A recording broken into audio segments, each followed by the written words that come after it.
What's up everyone, welcome back to Beyond the Recap. The premiere just changed everything, so let's break it down. We open in the Vale, where Rhaena finally tames the wild dragon Sheepstealer. After a whole season as the one Targaryen girl without a dragon, she earns his trust and climbs on his back.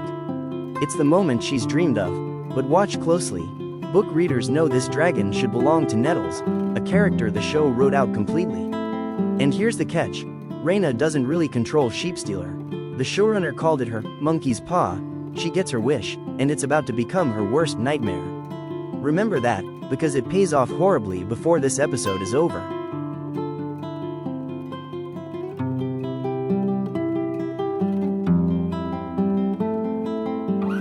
Down in King's Landing, the whole board flips. King Aegon has fled the capital, and Rhaenyra's men catch him on the run. Then Larys Strong does what Larys always does. He saves his own skin. He flips sides on the spot, swears loyalty to Rhaenyra, and hands Aegon right over. Meanwhile, his one-eyed brother has made himself comfortable on the Iron Throne. Aemond is king now. My prediction: Aegon as a living hostage changes everything next episode, and do not trust Larys for a second. He's whispering inside Rhaenyra's camp now, and that never ends well.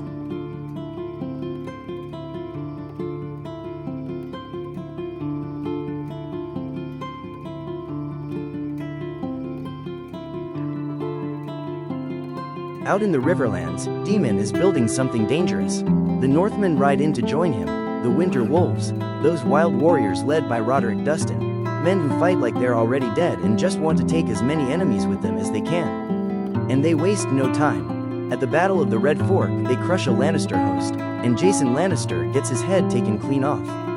With the Tullys, the Riverlords, and now the North behind him, Daemon suddenly has a real army gathering around Harrenhal, that massive, cursed castle that's been crawling into his head all season. This is Daemon finally becoming the war leader everyone feared.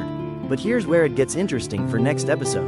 Remember, Alicent just sent Aemond and Vhagar, the biggest dragon alive, straight toward Harrenhal. So you've got Daemon and his new army sitting in one castle, and the deadliest dragon in the world flying right at them. That collision is coming, and I think it starts to detonate in episode 2. Keep your eyes on Harrenhal.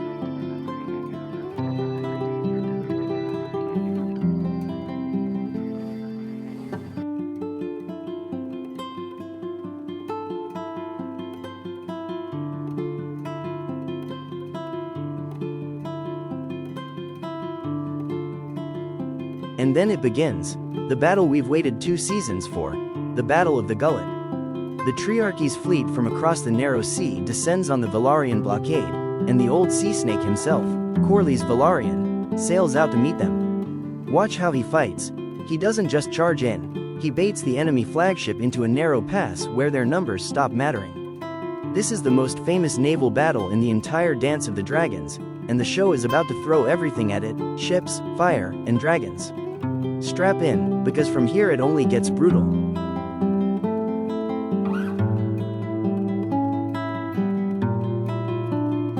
But before the carnage peaks, we cut to the most uncomfortable scene of the night. Alicent needs Aemond gone, so she plays him. She tells him exactly what he's always wanted to hear, that he should have been king all along. And she seals it with a kiss she can barely stand to give her own son. It works, and it's the single most important move in the episode. Because with Aemond flying off to Harrenhal, Vhagar is nowhere near King's Landing. The capital is wide open. Next episode, I think this is exactly what tempts Rhaenyra to strike for the throne.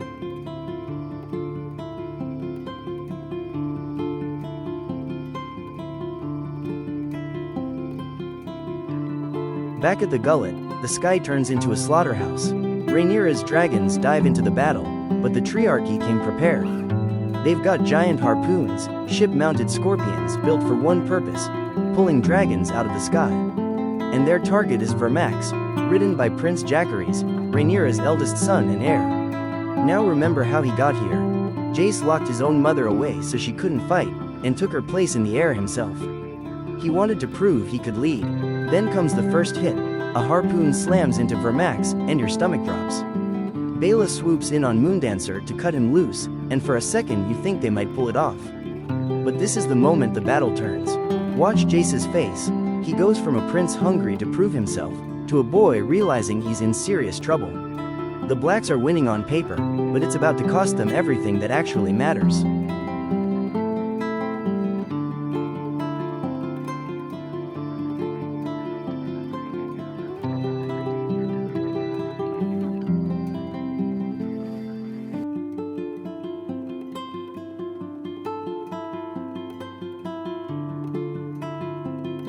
And then it gets worse, because Sheepstealer shows up. Rhaenyra's wild dragon crashes into the battle, but here's the problem we set up at the very start: she can't control him. He doesn't know friend from enemy. He's lashing out at everything in the sky, including his own side. This is the monkey's paw paying off in the cruelest way. The dragon that was supposed to be Rhaenyra's triumph is now pure chaos, right in the middle of the most important battle of the war. Watch what he does next, it matters.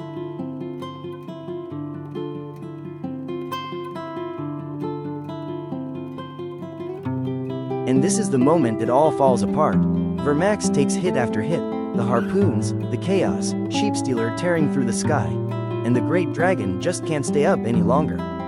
You can feel the dread build as he starts to fall. This isn't a clean, heroic death scene. It's messy, it's panicked, it's everything war actually is. Jace is still up there, clinging on as his dragon loses the fight beneath him. And if you're getting flashbacks to Rhaegal getting shot out of the sky in Game of Thrones Season 8, you're not wrong. But this time the show earns it, because we've followed this kid since he was a boy. Vermax is going down, and Jace is going down with him.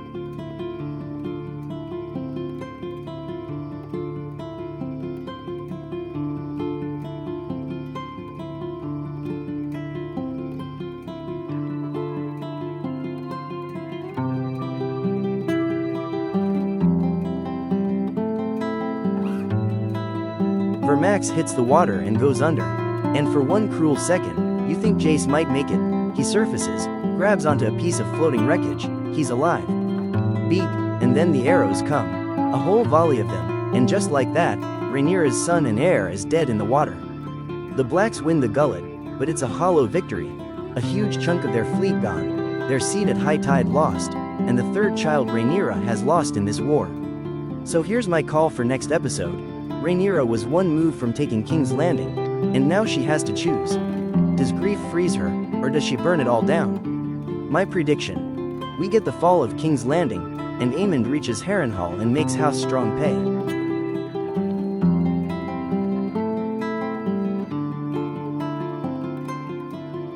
If this got you ready for episode 2, hit that like and subscribe. I'm breaking down every single episode this season. See you next week.